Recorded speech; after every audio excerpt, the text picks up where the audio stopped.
Rob on the mic, spitting truth from the heights. Queens unite under stadium lights. Bright nights, 7 train rides. Dreams born in the real hum. Brooklyn to Queens, yeah, we all about that outcome. This our time, this our cheer. Mets talk loud, bring the hype, make it clear. From the boroughs to the field, this our year. Queens in the house, let the world hear. From Flushing Meadows, echoes bounce off the bat. Rob calls, take the mic, snaps like a thunderclap. Home runs over bridges, no gaps in the story. Mets rise, reclaiming the glory. 7 the city, blue and orange army swarm. Summer vibe electric, love in every form. From Biggie's blocks to Flushing's heartbeat. Our anthem loud, no retreat. This our time, this our cheer. Mets talk loud, bring the hype, make it clear. From the boroughs to the field, this our year.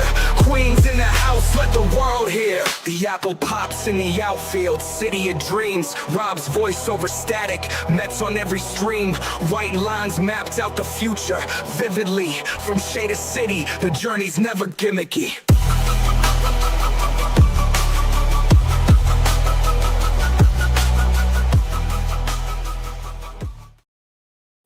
What's up, Mets fans? Welcome to a hot stove edition of Mets Talk Live right here on the channel and on X. And boy, do we got reports to talk about tonight, as very interesting starting pitching is finally predicted to be on the market. And many reports, it's not just one reporter or two reporters, it's multiple reporters. Multiple reporters continue to report that Joe Ryan of the Minnesota Twins is available via trade. That is what's reported, guys. And this is the most important thing here, is the fact that names have been mentioned. And if you go back to the Brandon Nimmo situation, and this is a very similar situation to a Byron Buxton no trade clause. It was weird when that list came out of potential available trade pieces, that a list for the Mets of possible guys that can be traded, and Nimmo topped the list. That was weird because everybody's like, come on, they're not trading Nimmo. Nimmo is not going to accept the trade. And, you know, it kind of was talked about more and more. And, you know, we heard about the Rangers and Corey Seager was a possibility. We didn't really hear anything about Simeon. And a couple of days after that list came out, Nimmo got traded. So going back to this situation right now, with the possibility of Joe Ryan and Byron Buxton be a package deal, there's way too much smoke. You know, you heard a name of Jonah Tong being, you know, top of the list of what the Twins would like in a potential trade. You're hearing names. You're hearing Byron Buxton being in the mix in this trade. It just tells, it really does, like, tell me that the Twins already spoke to Byron Buxton. You know, I understand, because if you go back to the offseason, the middle of the season during the trade deadline, and you heard about the Mets looking for a center fielder, they talked to the Twins about Buxton, and then reports came out that Buxton did not want to waive his no trade clause. But if you listened and look at the reporting about what Buxton said, he said that he didn't want to uproot his family in the middle of the season. That is what he said. And people completely turned what he said into, I'm not going anywhere, I'm staying in Minnesota. If you read his direct quote, you can find this. You Google what his quote was at the trade deadline. He did not want to uproot his family mid-season. That was why he wasn't approving a trade to another team. It wasn't about him saying, I'm not going anywhere, I want to be in Minnesota, or he didn't want to go to a particular team. That was never said. When they asked him, he specifically said, and he said a lot, but during that whole conversation, he did say he didn't want to uproot his family mid-season. And, you know, in some cases, you can understand that as a person who has a family. And, you know, it's not easy to uproot a family. I don't care if you have millions of dollars. You know, he has kids. Kids were probably still in school or, just got out of school having summer, going on and stuff like that. So it's understandable. So with that said, I think it's very similar to with the Nimmo situation. You're hearing more and more rumors about this. I mean, this took off like a lightning rod. Like you saw one report, I think it might have been John Heyman that reported that the Twins are listening to deals and possibly trading Joe Ryan. And then other reports came out basically saying the same thing. And then into the more reports that you hear, Byron Buxton seems to be a potential situation in the deal. And this is what I'm going to say right here. With Joe Ryan making basically no money for the next 3 years, Byron Buxton making what, $14-15 million? It's really not do that. Byron Buxton being a part of it and making what, $14-15 million. It's not that much of a problem because, and also you got to think about the whole trade situation, right? If you take Byron Buxton's contract, even though it doesn't sound like a lot of money, we know the Minnesota Twins are definitely, looking to shed payroll. And if they can add that quote unquote bad contract with Joe Ryan, you would have to assume it's not going to be the haul if Joe Ryan was the only one in the deal. If Joe Ryan was the only one in the deal with 3 years left to control, guess what's going to happen? You're going to have to pay more. So I think the Byron Buxton kind of lowers the asking price for a trade. That's why when you heard the name Jonah Tong, then you see other people doing like proposals and stuff like that. But it'll probably take I would say 2 top 10 prospects and maybe a lower level prospect because you are taking on that money. You are taking on those extra couple of years of Byron Buxton, which is something to even look at, right? Yeah, $50 million is chump change. I mean, Brandon Nimmo was getting more of that. Brandon Nimmo was getting paid as a center fielder, now a left fielder. So, Nimmo was making $20+ million, where Buxton, who is probably the better player, but the problem with him is the injuries. Last year was the most amount of games he's played in, 4 or 5 years, maybe 6 years. He played 126 games, if I'm not mistaken. I have that right here really quick. I think he played, 126 games. And that's the most he played since 2017, so almost 9 years. 8 years. So it's a tough decision because of his injury history. Now, the good thing about it is that I think that he can, he did find another therapy or some, medical thing that he can put along his back or his spine where it helped him out for the most part, but he played 126 games. He did miss a good amount of games, but he hit 35 home runs and 83 RBIs in 126 games. This guy is an all-star caliber player. He is that good when he's on the field. Now, to combat that, it's similar to what the Brandon Nimmo situation is. If the Mets couldn't trade him, you could see Brandon Nimmo DHing more than actually playing left field. The same thing goes for Byron Buxton. I'm not saying don't play him in center field, but you do have Tyrone Taylor. There is no reason why you can't DH Byron Buxton more often and play him occasionally in center field. But you have Tyrone Taylor there. You can put him in center field and solidify that defense and make sure that you keep Byron Buxton as healthy as possible. That is where you have to make sure that you keep him healthy. That is the main goal because he is a beast. That is a bat that is, could we be honest, guys? This guy can easily hit 40 home runs. That is how good Byron Buxton is. I mean, in 126 games, he hit 35 home runs. Like, he has 18 home runs, 17 home runs. That's in 102 games, 85 games. He has 28 home runs in 92 games in the last couple of seasons. So the guy can hit 35 to 40 home runs. And Truman, you could say none of this is scaring the Dodgers, but I'm not worried about that. I am not. Like, let's get to the point of facing the Dodgers. Like, the Dodgers aren't invincible. Okay, they are back-to-back champions, but they're not invincible. All right, they can not be scared if they want. Well, the Mets aren't going to have 7 DHs because why would they have 7 DHs? They don't have a DH right now. They don't have a DH.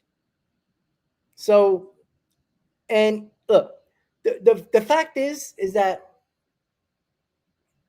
it's going to be interesting to see when it comes to this possible trade. Again, obviously, the trade of this trade happening is because of Joe Ryan.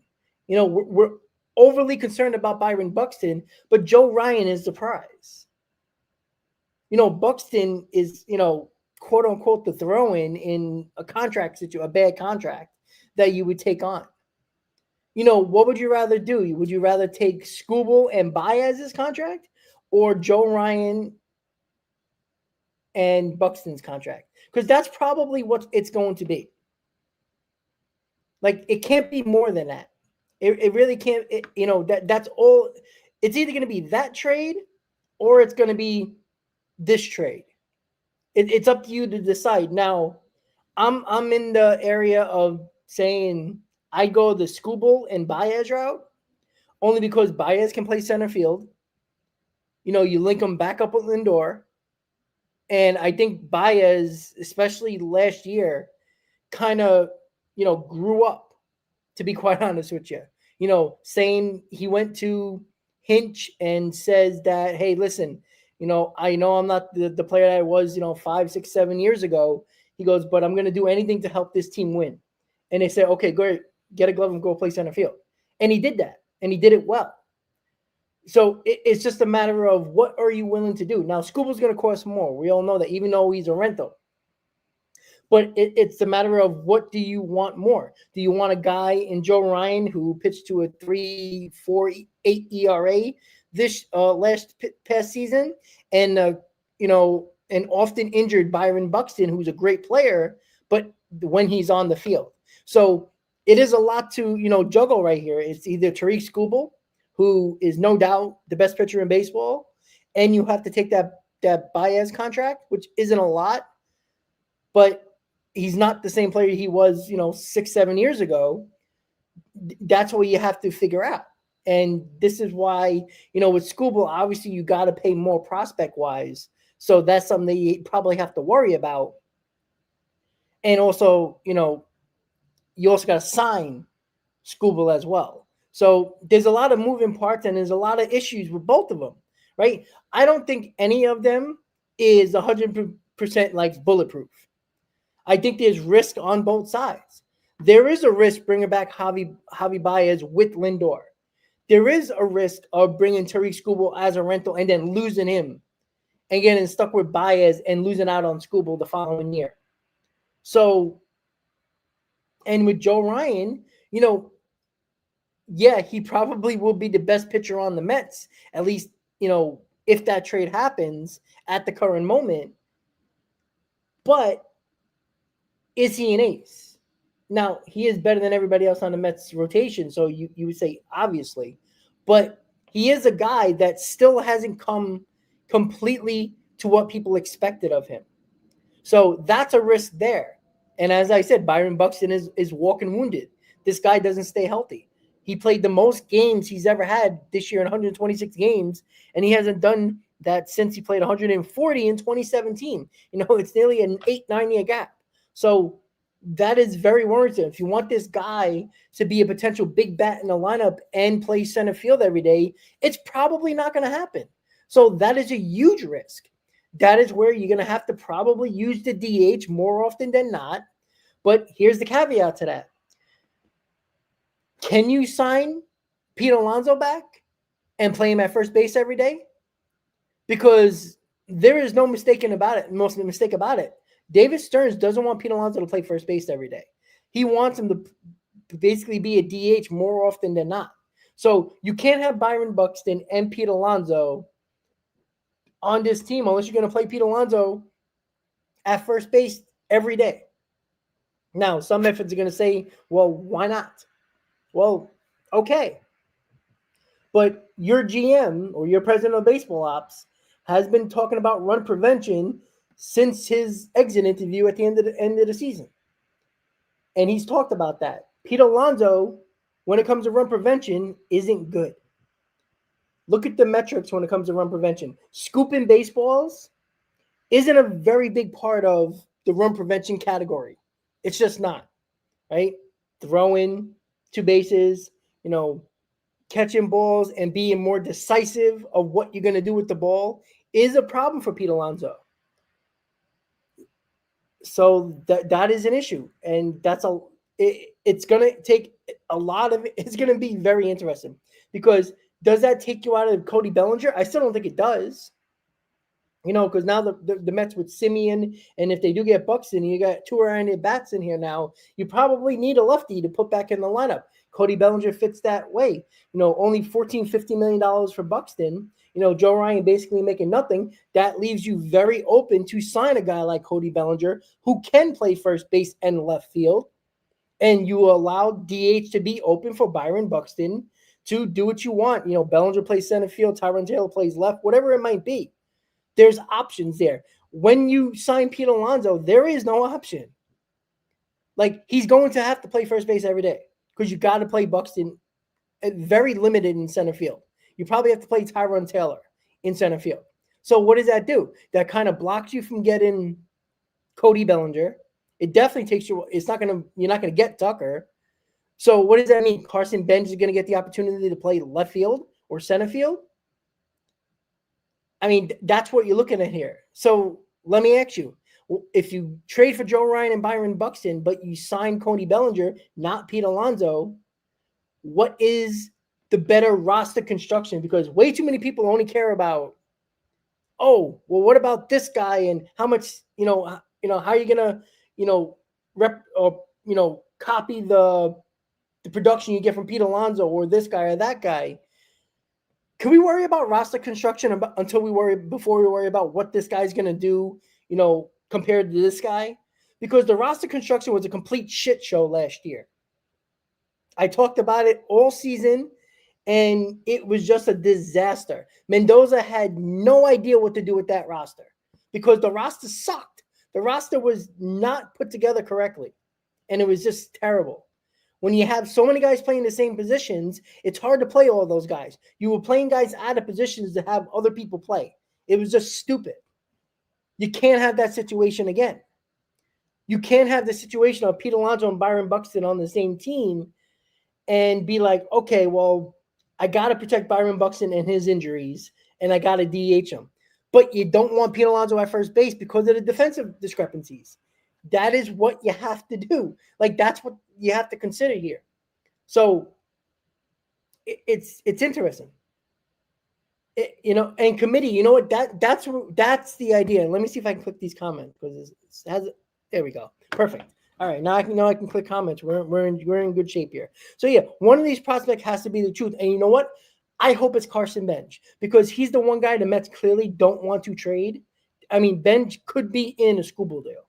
So again, this is a situation where that's why the Mets have to work quickly here, and I think this is what's going to happen. Like, trading Nimmo for Simeon and then signing Devin Williams. David Stearns is working a lot quicker in bigger moves than he was last year. Like, Frankie Montas wasn't a big move. Clay Holmes wasn't a big move because it would have been a big move if he was a bullpen addition.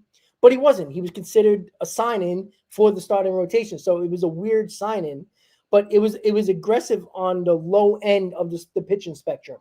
This isn't low end. None of these moves were low end. The Brandon Nimmo trade was a big deal. The Devin Williams signing was a big deal. These are top guys that, have championships, had good seasons.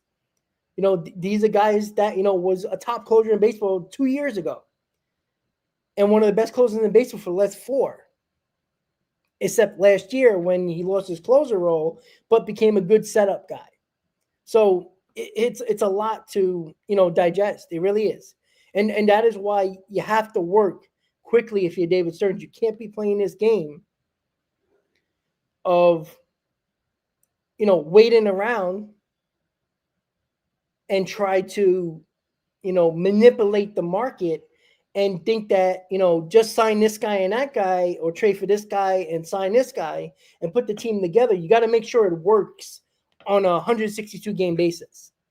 Because the problem with the Mets is the fact that some guys are not good defensively, and you would probably like to keep their bat in the lineup, so you would DH them. You can't have 2 or 3 guys that you need to be in the DH hole. You just can't. You can't have Pete Alonso on this team and Byron Buxton. Sorry to burst everybody's bubble if you're a Pete Alonso fan, but this trade probably takes Pete Alonso out of the possibility. Cody Bellinger probably makes more sense at that point. So, well, Mark Green, all right, let's just talk about that real quick. You got to be out of your mind to call Buxton contract a bad contract, right? Was $18 million a year a bad contract for Frankie Montas, right? Because pitchers are getting, even bad pitchers are getting, $10 million, right? Why is Buxton a bad deal? Because he's getting paid $15 million to play less than 100 games. He finally played 126 games this year, but hasn't played 100 games since 2017. So it is a bad deal. Now, the production you get if he's healthy is a damn bargain. But you can't just say that trade's great because Buxton's got to stay healthy. And oh, by the way, last time I checked, and we're going to look right here, he's 31 years old, turning 32. So why do we just assume he's going to remain healthy playing center field every day? So it's not a bad contract when you look at the pure, star power that he is when healthy. But make no mistake about it, he doesn't play enough. The Mets got to do a very, very meticulous job keeping this guy healthy, and that requires the DH more often than not. And with the whole situation of Pete Alonso and David Stearns, and you hear the reporting saying that the Mets don't want to play Pete Alonso at first base every day. They want him to use him as a DH. Byron Buxton is going to take up that DH spot more often than not.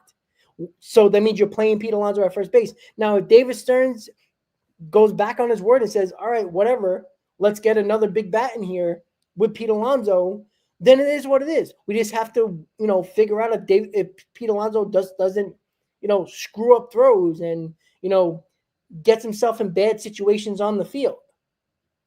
Like that's what you have to worry about. So, bringing in Simeon, who is very good defensively, and now you shore up that up the middle, who knows who's going to be the third baseman. At the moment, I think it's Brett Beatty right now, considering the roster isn't, put together yet. Right now, it's Brett Beatty. So you got to be careful here about the roster construction. You can't have a roster that is constructed like it was last year and think it's going to be successful. It didn't work. You can't do the same thing and mess up and block potential positions that you wanted one player to do. Like, no doubt David Stearns wants Pete Alonso to DH more than play first base, or at least enough, and put a better defensive first baseman in. You can't do that with Buxton on the roster also. Somebody's going to be playing first or center field more often than not. That is a problem. Byron Buxton could get injured more often or more likely if he plays center field more. And Pete Alonso would be the butcher he is at first base. So it's a lose-lose here. That's why I think if you make this deal, say sayonara to Pete Alonso. And yes, I just made a Japanese term because watch for Okamoto to show up. Or you sign Cody Bellinger, who can play every outfield position and first base. Like that is the idea. So you have to be careful with the roster construction here. All right. Let's see. Just checking the comments really quick. Yeah, Truman. Devin Williams had a 5 ERA. Yes.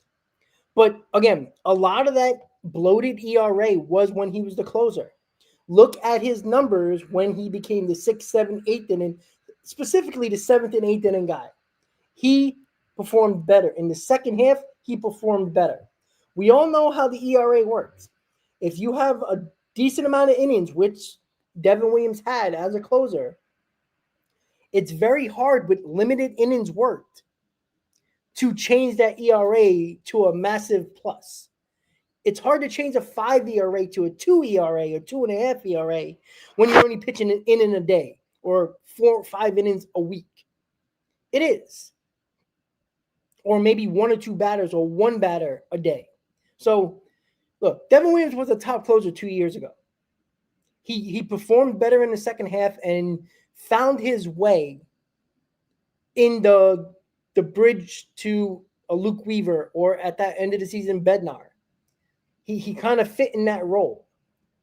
So, yeah, the ERA is a problem, but look at the circumstances and look what he did in the second half and when he became the 8th, 7th, 8th inning guy. Sal, I also agree with you. I don't like the whole, platoon DH. The Mets, since it's been implemented, have not had a DH. Ever. A good one. I understand the logic of, let's use the DH for a guy who can't play the field much because of potential injury.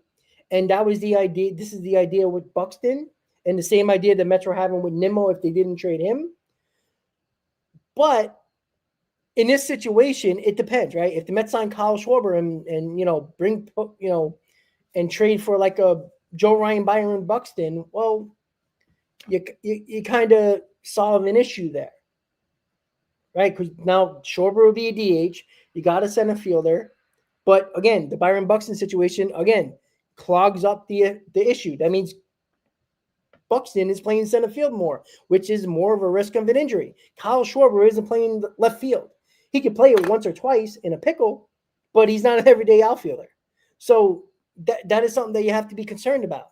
So we come back to roster construction, right? Kyle Schwarber signing makes no sense if you're going to go the Joe Ryan Buxton deal, because that means you're counting on Buxton to be healthy for the majority of the year in center field mostly. I think we can all agree here that's probably not going to be a good idea. And yes, Buxton isn't making a ton of money, So, let me just double check really quick his contract. Really quick. Let me just double check here. All right. Let's see, contract. All right, here we go. So he did sign a 7-year deal a few years ago. So he has, that's not bad. He has 3 years left on his contract. So it'd be similar to Joe Ryan. So both of these guys would be a free agent at the same time. But you are talking about the 32, 33, and 34-year-old years of Byron Buxton, making a little over $15 million a year. So, it's a tough spot to be in because, again, you get Joe Ryan and Byron Buxton, say goodbye to Pete Alonso, and say goodbye to Kyle Schwarber as a potential big bat. Cody Bellinger seems like the more likely scenario and the more better roster player for the roster construction. Like that is what we're talking about here. So, one's going to play into one move is going to play into the other. And that is where David Stearns has got to choose. Can you do a Pete Alonso and Buxton or Pete Alonso and Bellinger? You could do that because Bellinger can play outfield every day. But the whole run prevention thing kind of is like, well, you're putting Pete Alonso back at first base. So it is a lot of moving parts. It is a lot of issues that each move could potentially have with another potential move that you could make. So that is the conundrum that David Stearns is in right now. But in my opinion, I always talk about David Stearns not being decisive. I don't care what he does. Now, I'm going to have my opinion about it, moves-wise, signing-wise, or trade-wise, but I want him to be decisive. If you think Joe Ryan is the best option for this starting rotation, and that's his belief, go get him. Stop playing around. If you think Skubal is that guy, go get him. If you think the Joe Ryan Buxton combination works and that's what you want to do it. That's why I like the fact that obviously the Brandon Nimmo Simeon trade wasn't a 1-for-1 in one's replacing the other. It was because it was a decisive move. Talked about run prevention, talked about Nimmo being more of a DH type of guy. So you're paying $20+ million for a DH who is a guy who can't play the field anymore. He's a guy who finally hit 25 home runs. Like, if you're going to pay that much money, I'd rather give $25 million a year to a Kyle Schwarber who hits 45 bombs. So that's why I like the decisiveness of what Stearns has done so far. It's early in the offseason, right? The Nimmo trade was decisive. He made that deal because he wanted better defense at a position that was a problem. And second base, let's be honest, was a problem. And now you solidify second base. Yeah, you have an open spot in left field, but everybody believes that they're going to get an outfielder somehow, some way, whichever it might be, sign-in or trade. And the Devin Williams deal was decisive. It did two things. It protected you just in case Diaz goes elsewhere. But it's also a potential super back of the bullpen if you do sign Diaz with Devin Williams. They made the Devin Williams moves like that. He didn't play. He wanted Devin Williams. He got him. Decisive. 2 times this year, offseason already, 2 decisive a trade and a sign-in was a decisive move because what he talked about and what he wants to do, he's doing, and he's decisive. Last offseason, I don't feel like he was decisive. Especially last trade deadline, he was hesitant. I can't have a president of baseball ops who's running the team being hesitant. You want the guy, go get him. That's it. It's not complicated, guys. We overvalue our prospects, and it seems like it bites us in the ass every single time. Right? I was pissed off in last offseason that Stearns was talking to the White Sox in regards to Garrett Crochet. And everybody was like, well, why would you get Garrett Crochet? He didn't pitch that many innings. And would he sign an extension? Guess what he did? He pitched a tremendous amount of innings, and he signed an extension. That was one fail of David Stearns. So, and to, basically make up for that stupid mistake, let's sign Montas, Holmes, and Minaya and Griffin Cannon and call it a day. And we all know how that turned out. So this is where David Stearns' decisiveness is going to dictate how good of an offseason the New York Mets are going to have, in my opinion. Let's get back to the comments until we head to the next topic. All right, let's see. Mike, I agree. That was why at the trade deadline, if you go back to the trade deadline watch parties, I said every time, you can't have Mauricio, you can't have Acuna, you can't have Beatty, you can't have Vientos, all 4 on this roster coming out of the deadline. You have to definitely trade 1, but it'd be ideal to trade 2 because now Mendoza can say, okay, I got this guy and that guy. Now I can play them more often. I'm not sitting 2 guys on the bench every single day. It was stupid. And what happened? After the deadline, let's not get no starting pitcher. Let's get the bullpen arms, which not a lot of people complained about those moves. They were on paper solid moves. It just didn't work out.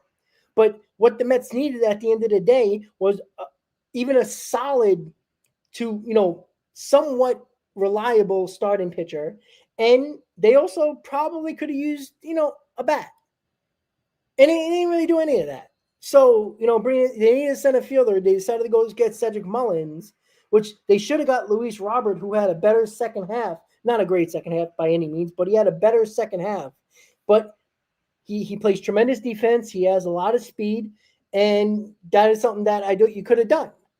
And you did none of that. You brought in Cedric Mullins. You brought in 3 guys in the relievers for 12 prospects. And it was just a shit show.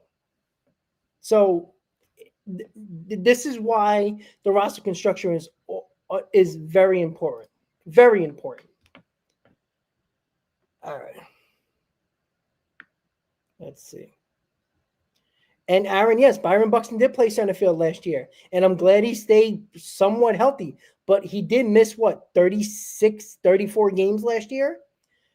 Again, I take 126 games from Byron Buxton. That's a win. But come on, guys. Let's be a little smart about this. He's going to be 32 years old playing center field. Like, more likely, he'll probably miss more games. Like, that's the problem. That is why when you're looking at roster construction and you don't want to handcuff your manager. Last year, David Stearns, with the roster construction, handcuffed his manager. Not only did Mendoza had to win games, he had a terrible rotation. He had a constant movable bullpen that was different players every day. And he had a position player roster that was just a logjam. Like, you know how hard it was to manage that team last year? And yet everybody blamed Mendoza for all these problems. Like, I'm not saying Mendoza had a good year by any means, but I don't care who the hell you are. There is no manager that could have managed that team successfully, especially with the roster that they put on the field. It's very hard to do that. Now, I'm not giving any credit to Mendoza because there's some moves that I was like, what are you doing here? But, when you have prospects that are sitting on the bench, you feel obligated to play those guys over other guys. And then other guys are sitting. So it was just it was such a shit show where it can't happen like that again. And with the Byron Buxton situation, I'd love for him to play 140 games in center field. But I'm realistic. He hasn't done that since 2017. Last year was the most amount of games he's played since 2017. That's a problem, especially if you're thinking about bringing back Pete Alonso. Because you can't say, well, I'm looking for Pete Alonso to DH more, but you got Buxton now, who is a guy who is at risk of getting injured playing center field. That is a roster construction problem. Yeah, you can just play Pete at first base, but David Stearns is going against his word about run prevention. And you're not talking about DH and Diaz some of the time and going against your word because that's indecisive. Now you're doing something that you didn't want to do because it appeases the fans. Let's be honest about that. If it was up to David Stearns with no emotional situation with the fans, Pete Alonso would not be a talking point at all. Pete Alonso was a talking point because of the fans, because of the possibility of losing another homegrown guy that everybody seems to care about. So we got to be careful about, again, the emotional attachment I get as fans towards certain players, but you get emotionally attached on guys who have won nothing for your team, regardless if they're homegrown or not. So, and that annoys me. I don't care about that. I really don't. I want to win. I don't care who's on my team and who wins for us. I really don't. Yeah, is it more like, does it might feel better? I'm sorry. Let's put it this way. We can have a 26-man roster of 25 guys that weren't homegrown. If we win a championship, do you really think I'm going to sour on that championship because we didn't have enough homegrown guys? I'm not. Now, people will because I truly believe this, and I'm throwing it towards Met fans more than other fans because I'm connected with Met fans. I am one of them. There is too many Met fans that would rather have homegrown talent and lose than having better players and win. I truly believe that. And that's sad. And I've talked about it. I have had conversations with fans when I went to Citi Field, other stadiums that I've seen people who subscribe to the channel. They came up to me and be like, why are you so sour on homegrown guys or sour on Pete Alonso? It's not that I don't like Pete Alonso. It's just that stop overvaluing players, and not just Pete Alonso, but in general, because the rest of the league sees it totally opposite. Why, again, in back-to-back free agent years for Pete Alonso, that there isn't more teams in on Pete Alonso. He's a premier power hitter, yet Kyle Schwarber is going to get a good deal, a really good deal, probably a 4-year deal. Cody Bellinger is going to get a bigger deal, probably than Pete Alonso. More years, definitely. And these guys are different players, but Pete Alonso is one of those best guys on the market. So why is only we hear the Mets and the Red Sox are the teams that are in on Pete Alonso? Why isn't it like 5 or 6 teams? When you hear Bellinger, 5 or 6 teams, Schwarber, 5 or 6 teams, other guys, 4, 5, 6 teams. There's a reason for that. And I said this for years now, that the perception of Met fans towards Pete Alonso is a lot different around the league towards Pete Alonso than Met fans. And yes, we have a soft spot in our heart for Pete Alonso because he's homegrown. He's a good guy, and nothing against him. But there's a reason why teams are not lining up to sign him. And it's a very minimal amount of teams. There's a reason for that. Look at the bigger picture. All right. Well, Hakeem has to say, thank you for the super chat. By the way, Trevor Lindor, he's too goofy for New York City and is a cancer on the team. Let Williams and Acuna compete for the spot in spring training. Yeah, no. No. Okay. Luis Angel Acuna can't hit a baseball.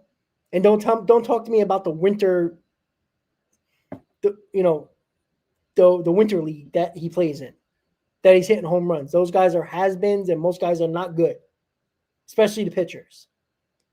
All right, I don't want to hear. Acuna can't hit for average. He's a guy that has tremendous amount of speed, but doesn't use his ability with his speed to make sure he gets on base more. So that's a no. His defense, fine, no problem. Jet Williams is a prospect. Jet Williams is an unknown. You're going to put one of your most important positions on the field with an unknown. Not happening. And, it's funny how people sour right away on Francisco Lindor, yet he was the one that carried this team in 2024 when Pete Alonso was having a bad season, sulking in the corner. So he isn't goofy. He smiles. He laughs. The same reason why people like Brandon Nimmo, because he smiles and laughs. Yet, I ain't crying in the river for Brandon Nimmo. So no, you're not trading Francisco Lindor. It doesn't make sense to get rid of one of the better shortstops in the game, and the guy still knocks in 30 home runs and 90 RBIs. I can assure you, Jet Williams and Acuna is probably not doing that specifically in the next year or two. I'd be shocked. All right, let's keep going. All right, so once again, it all entails with more about center field, with the possibility of the Mets showing interest in Luis Robert Jr. I wanted him at the trade deadline. I said it. I was adamant about that. I wanted him at the deadline. I think a change of scenery would be huge for him. But now I think it's too much of a risk to trade for Luis Robert Jr. There's reports that, the White Sox are eyeing Acuna as a potential target in that deal. I am not making that deal at this point. Now, it's not a low risk, high reward because you are trading a top prospect for him, which again, I wouldn't do, but I'm not, it's not about not wanting to do it because of the prospect. I can care less. It's just that I don't want to trade for Luis Robert, and you need him to be an important offensive piece to this team, because pretty good chance that if you get Luis Robert, it might take you out of the Cody Bellinger situation. If I have an option of Cody Bellinger or Luis Robert, I'm taking Cody Bellinger. So that's my concern. Now, if David Stearns doesn't care and you're going to sign Pete Alonso, Cody Bellinger, and get Luis Robert, great. But now you still need pitching. So, that is where I think the more of the possibility of, if you get Luis Robert to play center field, he'd be a great defender. No problem with that. But you're definitely going to have to bring in probably 2 bats. Because I don't think you could say, oh, well, Luis Robert is one of our bats, and now let's bring back Bellinger or Schwarber or Pete Alonso, and, Yeah, exactly, Joel. And Robert is making $20 million with the team option. So it's tough. But I wouldn't do it at this point. I think he made more sense at the trade deadline last year than now. Even though I do think that he would be better than what numbers he put up, because I think the change of scenery would make a difference to him. Again, not saying that he doesn't deserve blame of how he played, but he was playing for a White Sox team that basically wasn't really trying to win here. And that's no excuse. He's getting paid to play. But I do think a change of scenery would do wonders for him. How much wonders and how good, yet to be determined. It's too much of a risk in my point. Now, in my opinion, I think if you get Robert Jr., you got to get another big bat in here, possibly two. But would that take you more out of the running of other starting pitchers? That is more concerning to me, right? Everybody wants to talk about the offense, how the offense wasn't as good as it was in 2024, but it was still good enough where all you needed was reliable starting pitching. And I'm not talking about good starting pitching. I'm talking about reliable starting. Somebody that can give you a quality start of five innings, 4 runs. We couldn't even get that. We were getting 2 innings, 3 innings consistently. And I think if you would have just got a reliable starter at the deadline, you'd probably be in the playoffs. Nothing special. You just need a reliable starter that can go out there every 50 and give you innings and put decent performances up, which you didn't get. So it's just a huge problem that I think you have to really focus in on what was the problem last year. And again, when you got rotation openings and, you got to make those moves. You got you got position player options that, openings that you need to fill. Bullpen is starting to come together a little bit. So it is important to understand why what they do has to relate or connect to what they're going to do overall. You got to put a roster together, no matter which way it is. It's got to make sense. It can't be a mixture of, a lot of good players and you think it's just going to work. It's got to work. It's got to connect. And that is what the main goal is, in my opinion.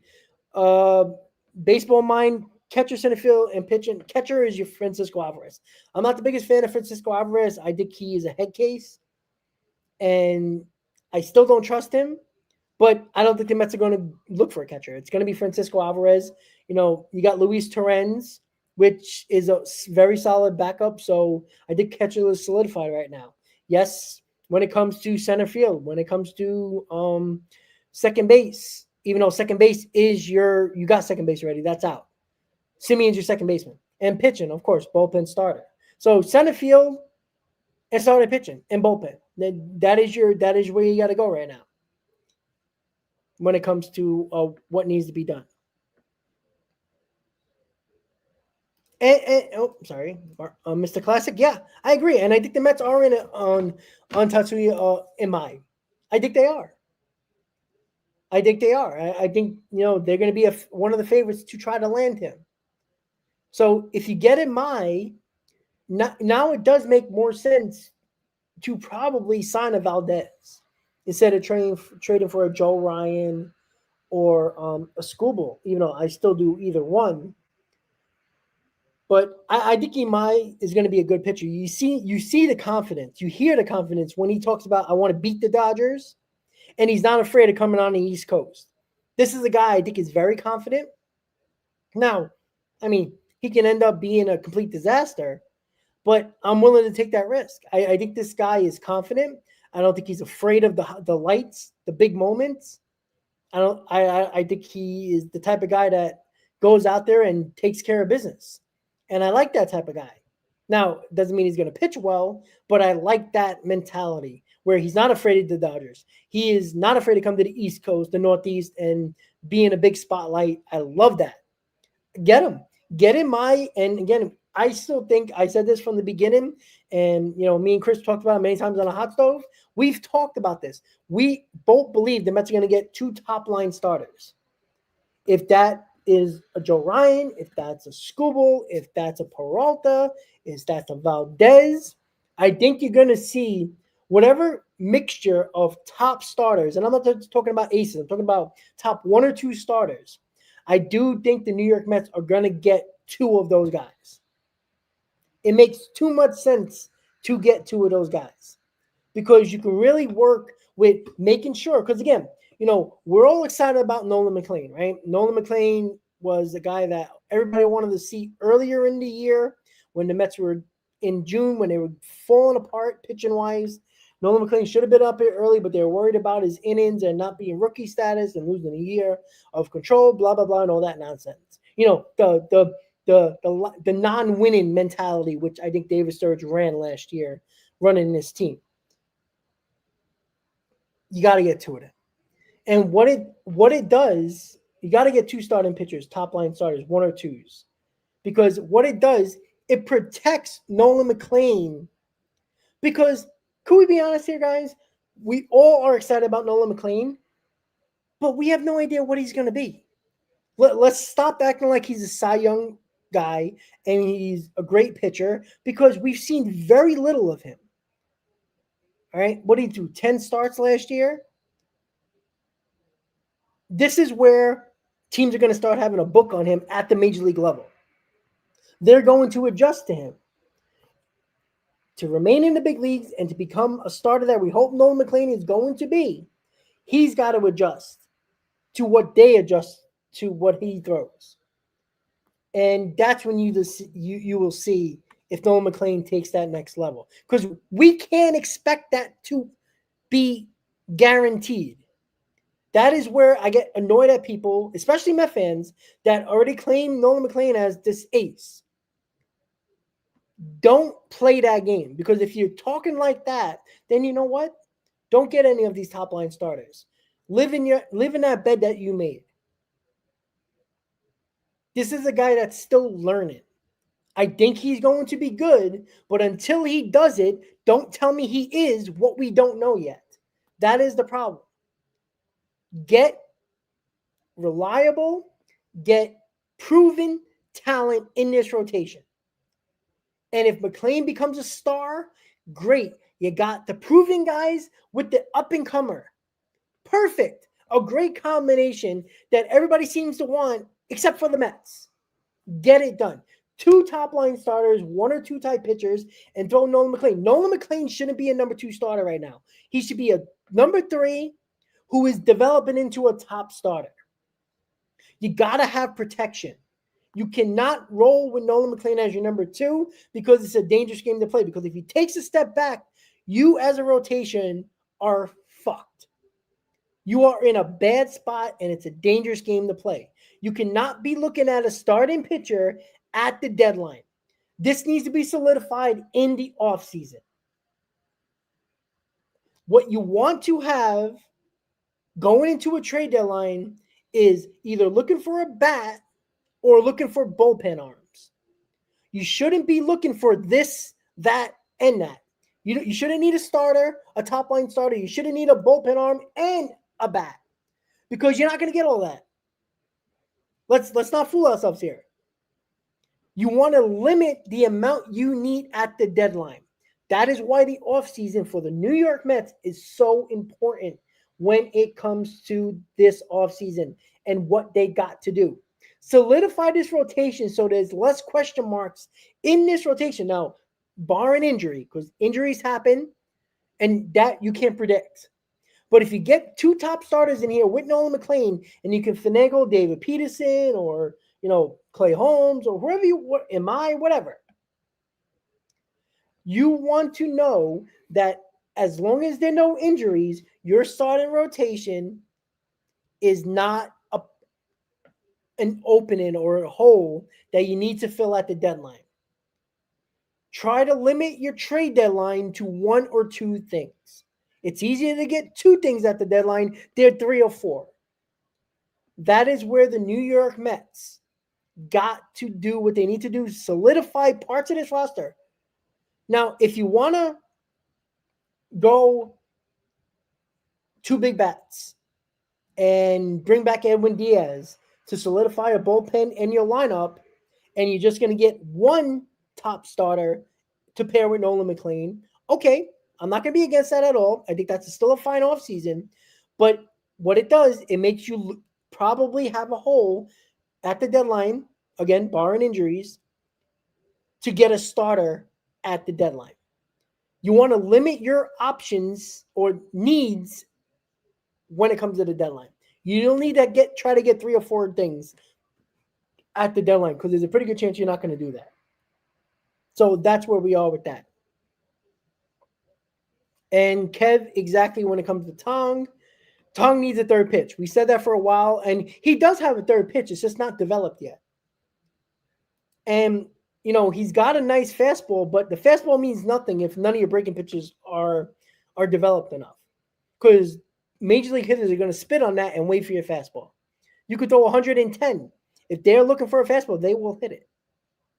So he needs to develop his second pitch and probably a third pitch.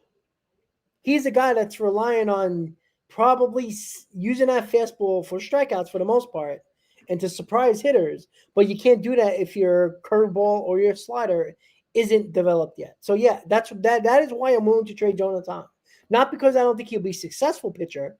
It's just that if you can use Tong and keep Sproat, possibly, and, work around that package of Jonah Tong with maybe a Williams or something else for whatever trade, a Skubal, Joe Ryan, whatever, you do it. Because I'm pretty certain that Jonah Tong, if he does develop another pitch successfully, I don't want to wait until July or August to help this rotation. I want to have the rotation for the most part set in the offseason. I don't want to be looking for starting pitching and hoping Jonah Tong's develops into something, or possibly Brandon Sproat. And then if they don't, now you got to be looking for a starter. You got to look for a bullpen. So much craziness. So that is something that you still have to look at when it comes to what's going to go on with the New York Mets and what they're trying to do here.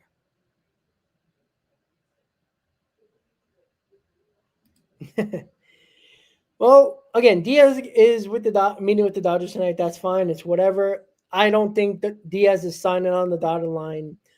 His last call will be to Steve Cohen.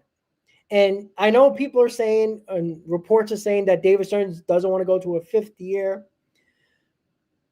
If Cohen steps in, Diaz is getting a 5th year from the New York Mets. That I have no doubt about it. Now, if Cohen is allowing David Stearns to do all this negotiating and not stepping in, then yeah, he'll probably be a Dodger. But, again, this goes back to the Pete Alonso conversation. Same thing goes for Diaz. No, Chris, I didn't say Lance Skubal. I'm talking about the Joe Ryan situation. Skubal is going to take Tong, Williams, Clifford, probably like 4 guys in your top 10, maybe 5 in your top 15. So, it's similar to the Pete Alonso situation with Edwin Diaz. Met fans are, they're in this tunnel vision of the Mets can't win a World Series unless Pete Alonso's on his team. They're starting to talk the same way about Edwin Diaz. Now, I think Edwin Diaz is more important to this team to sign than Pete Alonso. I think it's easier to find a big bat than it is a top closer, clearly. But when it comes to Edwin Diaz, the tunnel vision Met fan says, well, if you don't sign Edwin Diaz, the Mets can't win a World Series. That is nonsense. You can sign Robert Suarez, and you could still have a really damn good back of the bullpen with Williams and Suarez. Suarez wasn't as good as Diaz, but he was damn close. He was probably the second best, third best closer in baseball.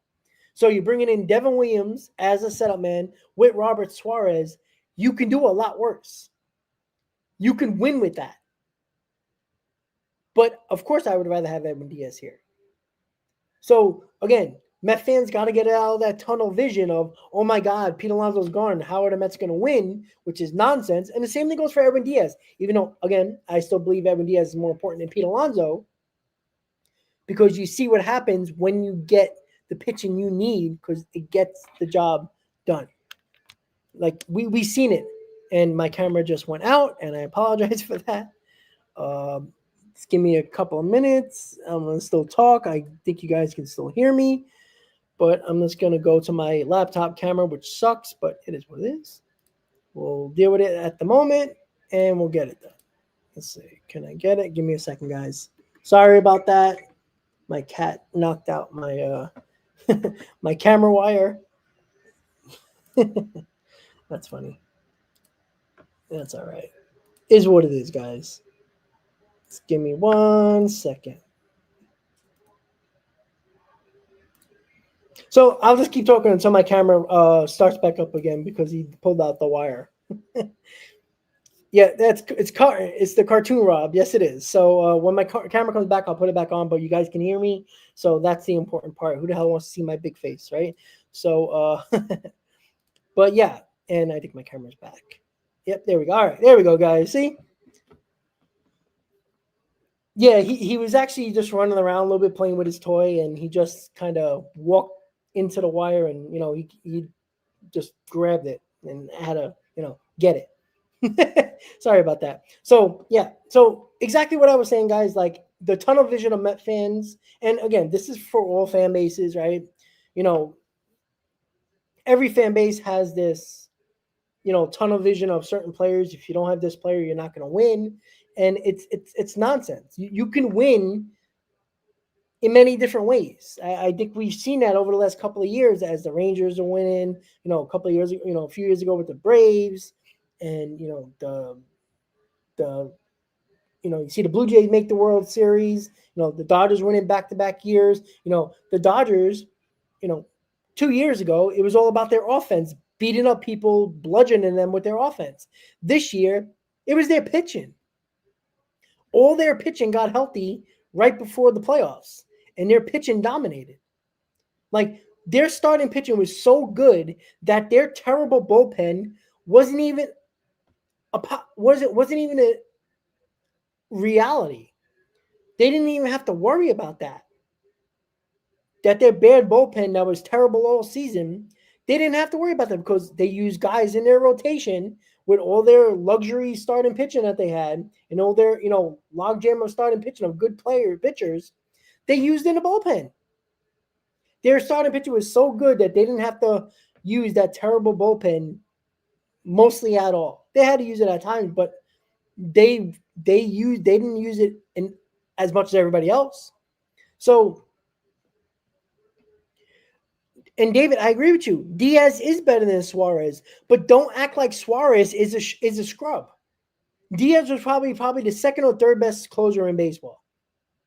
Like, that is how good he was. Like, let's just look at Robert Suarez's numbers. Let's just look at it really quick.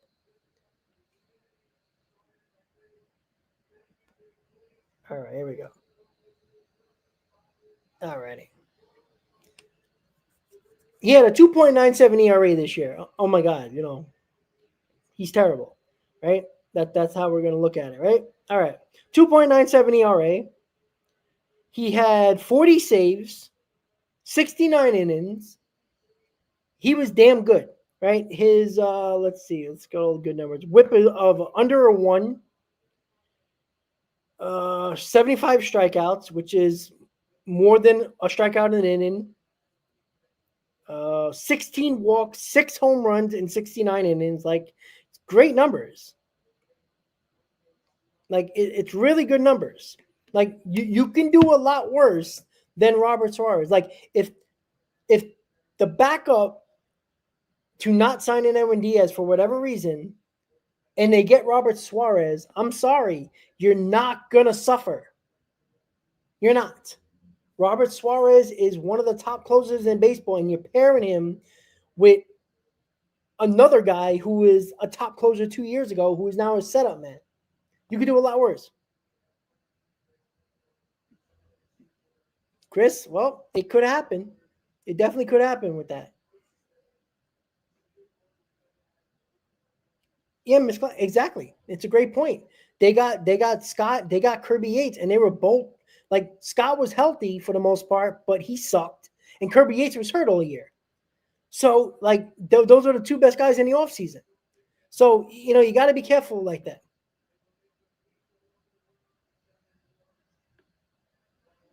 And Nick Martinez, I mean, he's a solid pitcher. He's not great, but the Mets don't have a problem with the back end of the rotation. They're going to have enough back end of the rotation guys. The problem with their issue was getting top starters. You need reliable top two starters for sure, and you need a solid number 3. The Mets top of the rotation is the problem. The back end of the rotation is fine. Like you could do a lot worse than Clay Holmes, David Peterson, and let's say, pick a 5th guy, Brandon Strode or somebody like that. Like the Mets are going to be fine in the back end of the rotation. It's the top of the rotation that's the problem. Nolan McLean is not enough. I truly think Nolan McLean plus another big starter still is fine, but I'd rather have 2 top starters and have Nolan McLean work into that great pitcher we all think he could be. Not, count on him so much that if he doesn't have, if he has a hiccup, you're going to have to rely on somebody else at that point. Now, I can't have that. You can't have that. Sure, Kev, of course that, but you can say that about any player, right? Only a few years ago, we were talking about Diaz couldn't handle New York, right? We all remember that conversation in 2019 and, probably 2021 as well. Like it took Diaz a couple of years to really figure out the big stage. We were talking about Diaz not being able to handle New York. So I'm not telling you that this guy or that guy can or can't handle New York. We don't know that. But I'm not afraid of making the move because of that. That is stupid. You can't determine this guy can play in New York or this guy can't. I'm sorry to say, but you can't know that until it happens. If it happens, well, it sucks. But you don't know that. There's great players that can play in this town. But that does not mean you stop signing that guy because you just don't know. We just don't know. And until we know, I'm not afraid of signing somebody. That is why I want Diaz back, because he played in New York. He was successful. And to have that Williams-Diaz combination is elite. But let's not make no mistake about it. Yeah, Diaz is better than Suarez, but a Suarez-Williams combination is very damn good. You could do a lot worse in your bullpen, in the back end of the bullpen, than Williams and Suarez. Yeah, it might be a slight downgrade, but how much?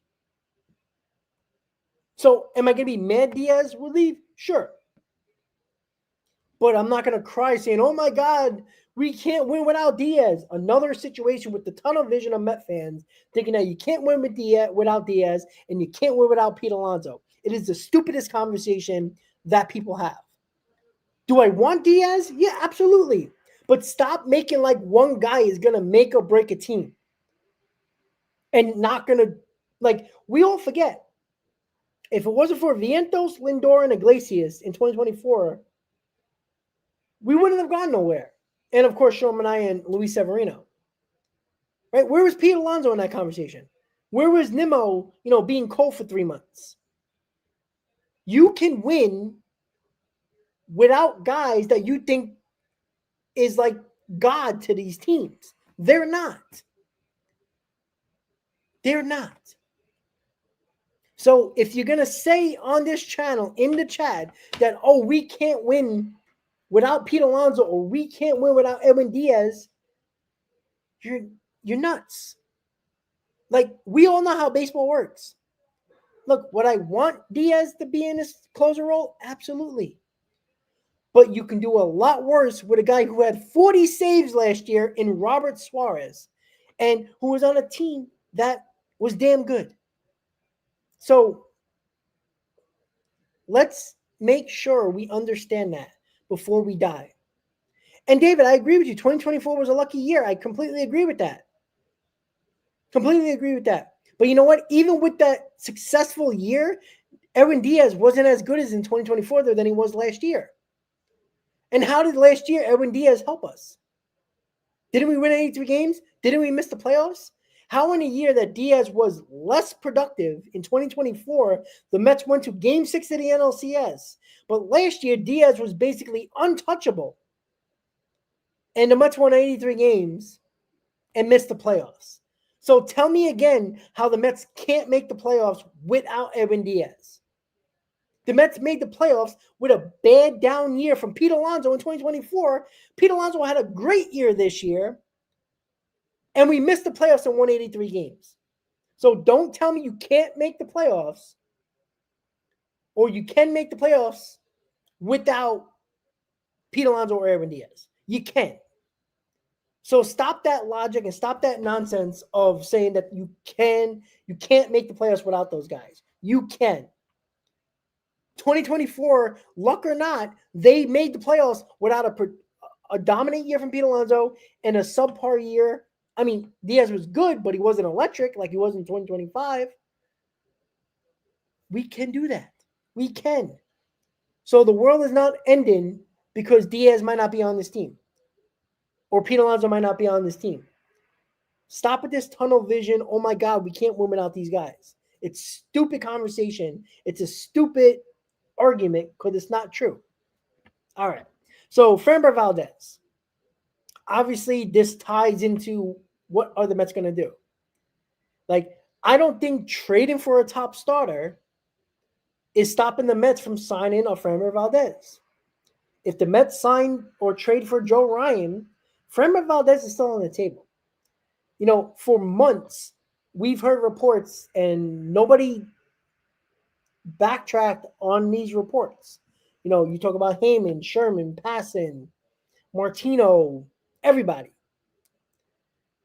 say that they all believe the Mets are going to get 2 top-line starting pitchers. That hasn't waived at all. So that's why the best interest of the Mets is to trade for a starter and sign a starter. You paired both of those top 2 starters with Nolan McLean, you're talking about a really, really damn good rotation. And now you have a back end of the rotation with Clay Holmes, David Peterson, possible Brandon Sproat, Christian Scott. So many options there. That is what the Mets have to do. Zach Gallen too. I mean, he can be probably. I think Zach Gallen's going to sign a 1-year deal. That's a possibility as well. You know, Zach Gallen had a somewhat of a down year. You know, he pitched better later in the year. But again, you could do a lot worse than Zach Gallen. You know, again, Zach Gallen is probably better than everybody the Mets have in this rotation right now. And yes, that's including Nolan McLean. Because Nolan McLean is not proven yet. He's pitched 10, 11 starts. Let's not go crazy and throw him in the Hall of Fame yet. So, yeah. Everybody we talk about here, you can bring up a name. They're better than every Mets pitcher that they have. So, yes, it's an upgrade.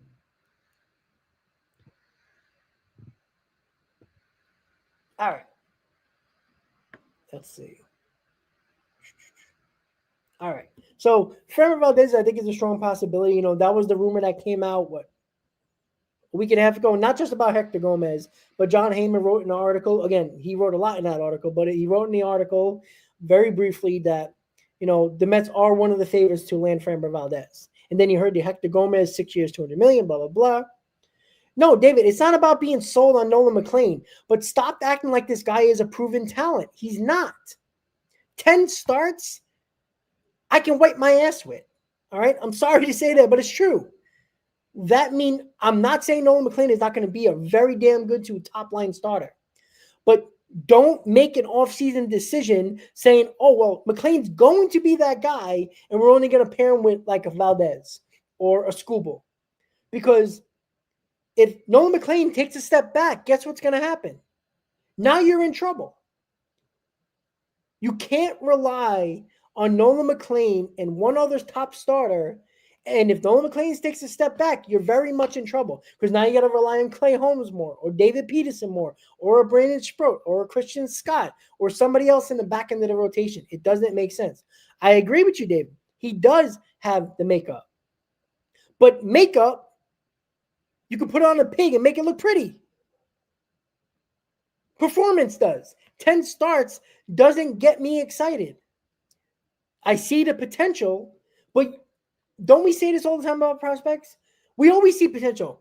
Look at Mark Vantas as a perfect example. The guy was a big part of the 2024 Mets offense. And what did he do last year? Don't think for a second that Nolan McLean can't take a step back. Now, he all takes a huge step forward.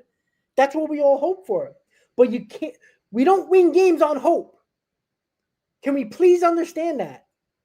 Met fans are delusional with that nonsense. Delusional. There's Met fans on Twitter right now that are saying we shouldn't trade Jonah Tong for Joe Ryan. And these are guys that are content creators and you know what? I respect the hell out of them, but they're nuts. Joe DeMayo, who's an awesome reporter, does a great job with the prospects and everything like that. But he also agreed with Draftneck Mark that they wouldn't trade Joe and Tong for Joe Ryan. Like, I'd love to have both of them on the channel on X and Y. Because that is nuts. You can pray to the high heavens. You hope Jonah Tong can be Joe Ryan. But we don't know that yet. The guy hasn't developed another secondary pitch. Why are we waiting for Jonah Tong to hopefully develop something that we know Joe Ryan is already? It's so ridiculously stupid. And this is not a direct hit on Mark or Joe. They're great at what they do. I respect the hell out of them. But they need to understand. Like, I just don't understand the logic. Give me the proven talent every single time when you're talking about trying to get better. Because prospects are the definition of an unknown. You know what Joe Ryan is. You know he's a top 2 starter, possibly can be even better. We see Nolan McLean and the potential. But to play games and think he can't take a step back is a delusional Met fan that is not paying attention. Like we haven't seen it before.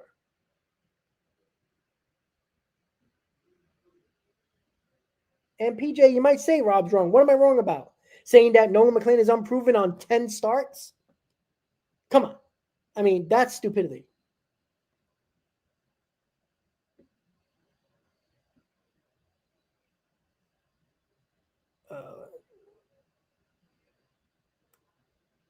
All right. Dolo, would I trade Tong for? Yes, absolutely. If that's a straight up trade, which I don't think is possible, I mean, I do it in a heartbeat. But there's people, and again, respected content creators, reporters that do great work. And I've met Mark multiple times. I met Joe a couple of times. These guys are good guys. There's nothing against them. I'm against their opinion about this, which, again, the great part about sports is that we have different opinions. You can argue different opinions and still respect the guy, which I respect those guys. I really do. They're awesome. I take Joe DeMayo at his word. I take Mark at his word. But if you wouldn't trade a potential, a top 2 starter over a prospect who was overmatched last year, who doesn't have a secondary pitch developed yet, is crazy to me.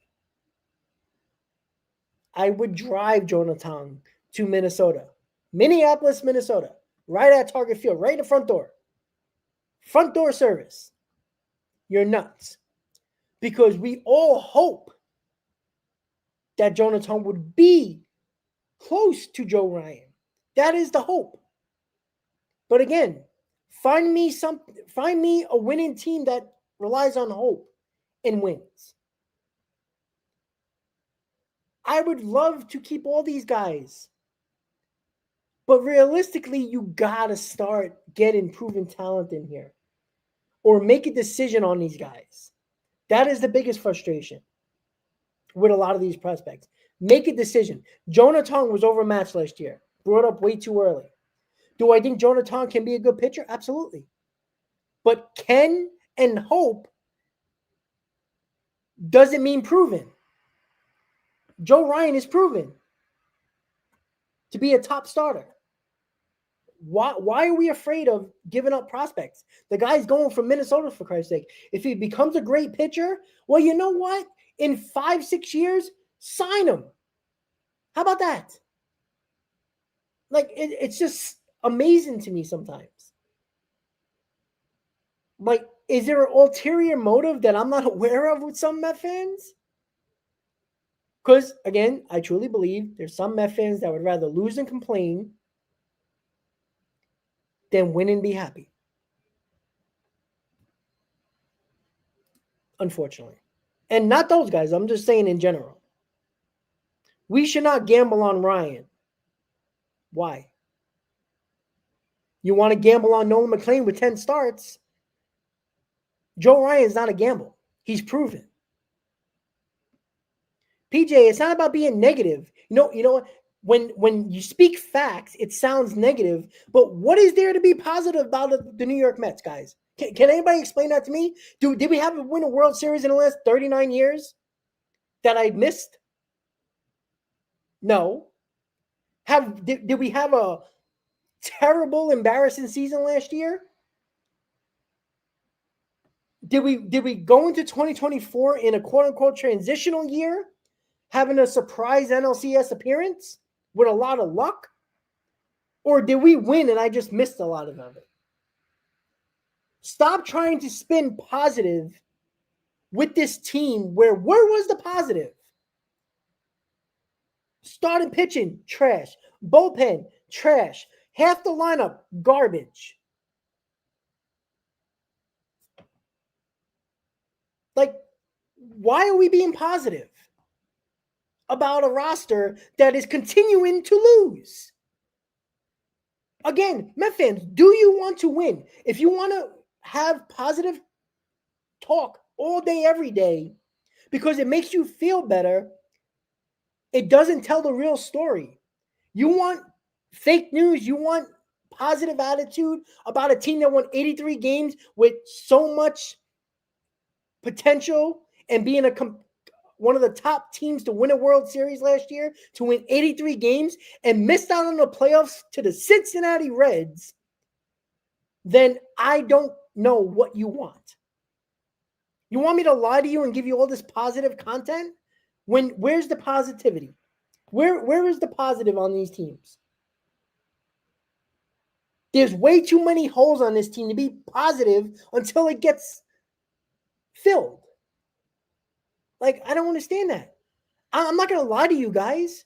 You want me to be happy and talk positivity when this team won 83 games last year? I'm not. Be better and we'll talk positive. Go back to 2024 from June 1st on.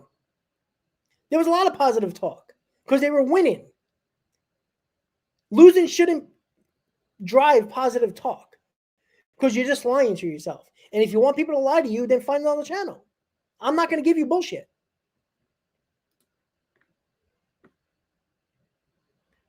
Chris, I don't like Jose Barrios. I mean, do you want a guy who the Toronto Blue Jays, who went to the World Series, didn't even pitch him? I'm afraid of that type of pitcher, to be honest with you.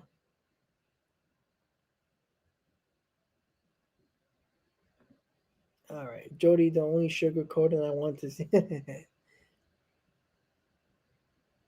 Yeah, I mean, I explode when I'm positive too. But to say that I'm too negative with a team that constantly loses or lose, like, what is there to be positive about? Where were the positives last year? How did a great year from Pete Alonso establish his team to greatness? Because, again, this goes back to the leadership factor. Pete Alonso can have a great year and the Mets can win 83 games. Lindor has an MVP type of season. The Mets win 90 games and make the playoffs. Go to the NLCS. Don't tell me that doesn't matter and that doesn't make a difference. One guy can have great years and the team sucks. A guy can have a great year in Lindor and the team goes on to an NLCS appearance when they weren't expected to go to. So tell me who's been more important or what potential, because we've all watched SNY till the cows come home. How many times have Keith Hernandez, Ron Darling, Gary Cohen, when Lindor is playing well and is hitting, the Mets win games. Do they say that about Pete Alonso and his offense? No.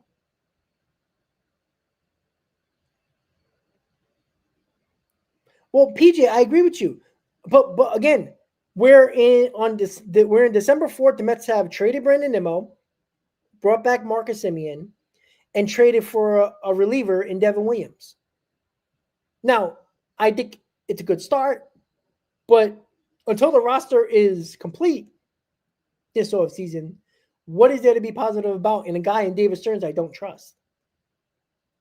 But again, if you want me to lie to you and tell you that it's all sunshine and rainbows, at the end of the rainbow, and buy tickets to go to Citi Field to watch a losing Met team, then sure, I do that. But I'm not going to lie to you. I'm going to tell you how I feel. You don't have to agree or like it, but it's just how it goes. Adolis Garcia, if it stops me from getting a Tucker or a Bellinger, no.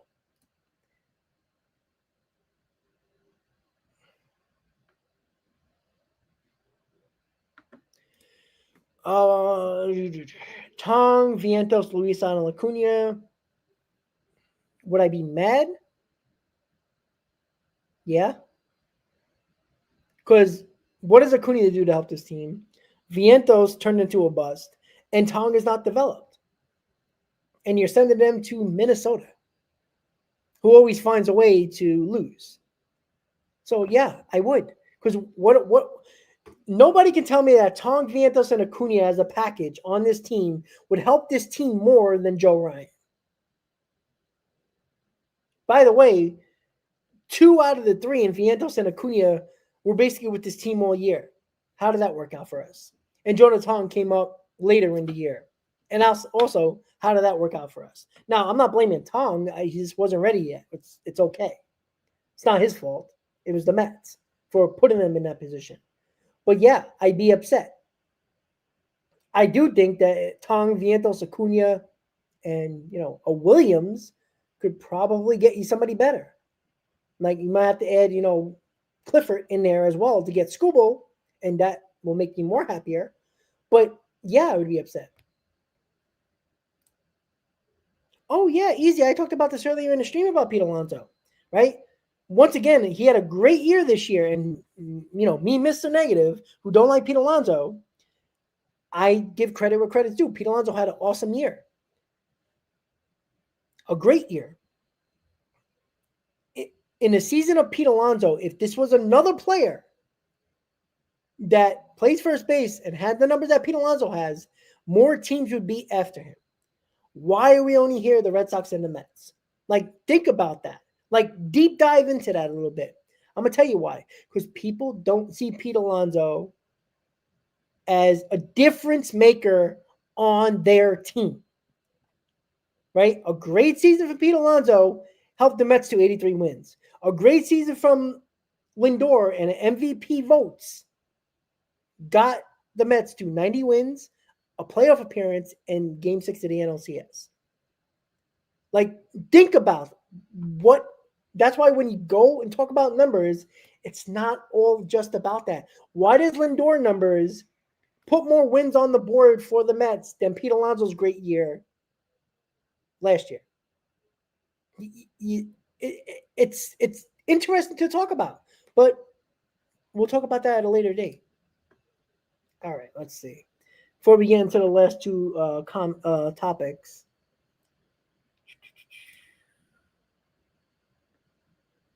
yeah. Well, Dolo, here's a perfect example. Kyle Schwarber, who is a DH. Let's be honest. There are more teams after Kyle Schwarber for just power. Like, besides the power and walks, Pete Alonso plays first base. Again, you can say if he's a good first baseman or not. I would say he's above average. But all around had a better year than Kyle Schwarber for the most part. Yet more people are after a career DH guy, an only DH guy, More teams are after Schwarber than they are Pete Alonso, and Schwarber's older. So think about that for a second. So, yeah, I agree with you.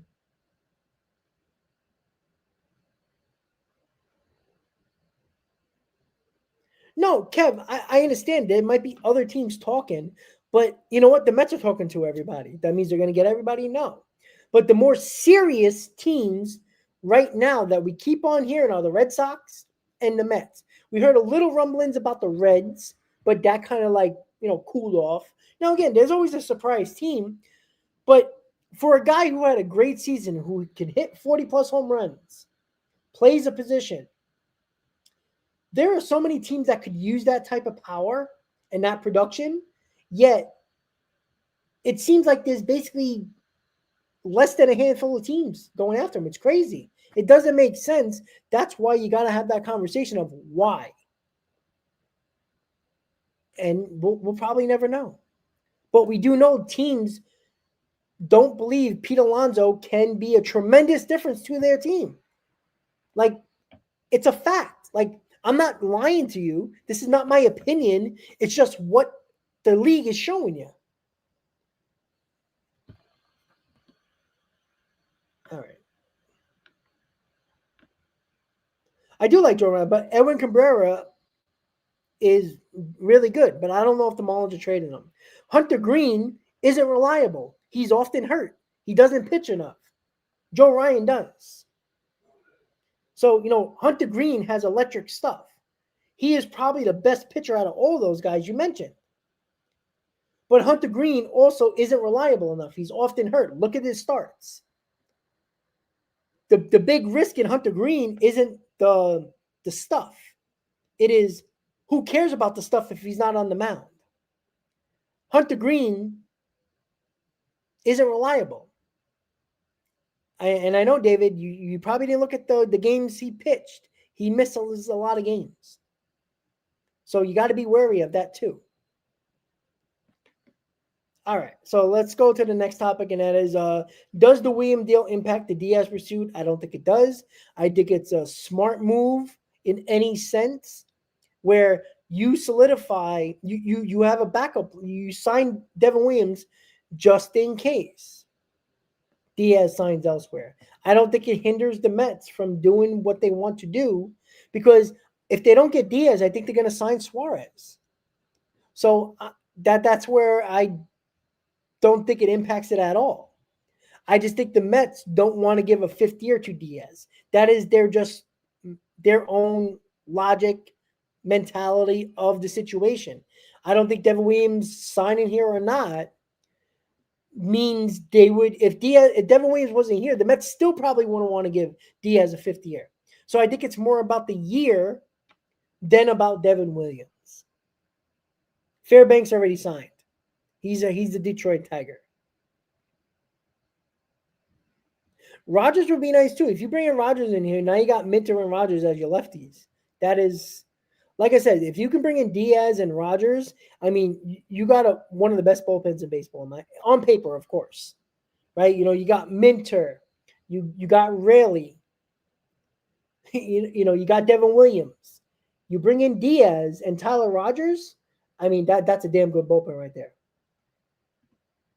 So I don't think directly the Devin Williams signing affects the possibility of bringing back Diaz. I think the fifth year is what's preventing right now Diaz to coming back. That is why he isn't signed yet.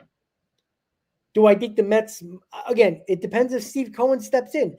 I think if Steve Cohen steps in, Diaz will be a Met. If he doesn't, I don't think Davis turns his budget on a fifth year.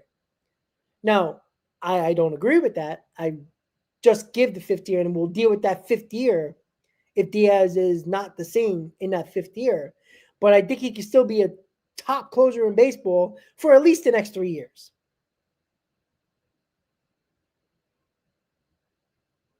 I think I would survive giving him a fifth year and worry about year 4 and 5 when we get there.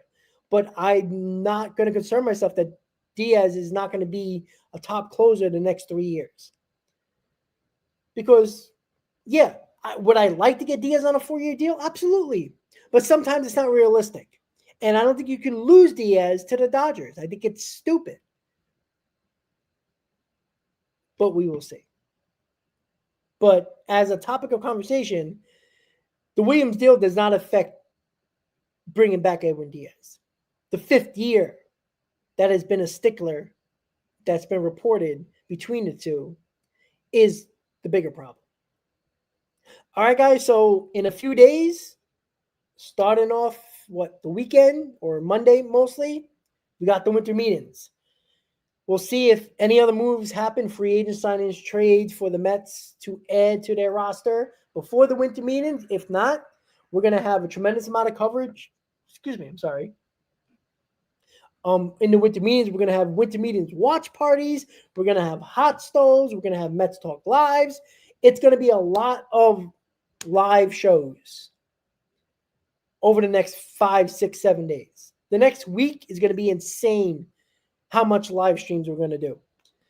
With my work schedule, unfortunately, if I'm at work, it's going to be hard to go live if breaking news happens, but there's going to be MLB winter meetings, watch parties, Mets hot stoves, myself, Chris, probably try to get other people on just to get more people's opinions and all that fun stuff.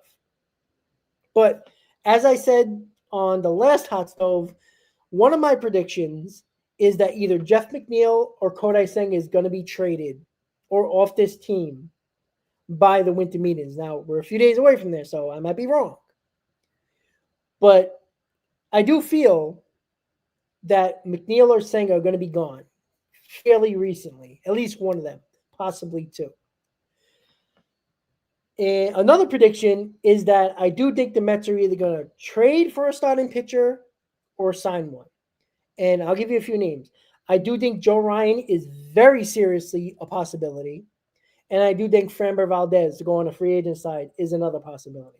So I would not be shocked if Joe Ryan or Framber Valdez is a New York Met by the end of the winter meetings. I feel like those two things could possibly happen. So with that said, guys, I want to thank you for tuning in to Mets Talk Live Hot Stove Edition on the channel. Make sure you hit that like button. Subscribe to the channel if you're a new watcher of the channel. And tune in probably sometime Sunday maybe when the winter meetings start to kick off for a Mets Hot Stove. We'll get into everything we need to talk about before the winter meetings really get going. And, I'll see you next time, guys. So have a great night, guys. Enjoy the rest of your Thursday. Enjoy the Friday coming up. Have a good night, guys. Let's go Mets, and I'll see you next time, guys. Have a great night.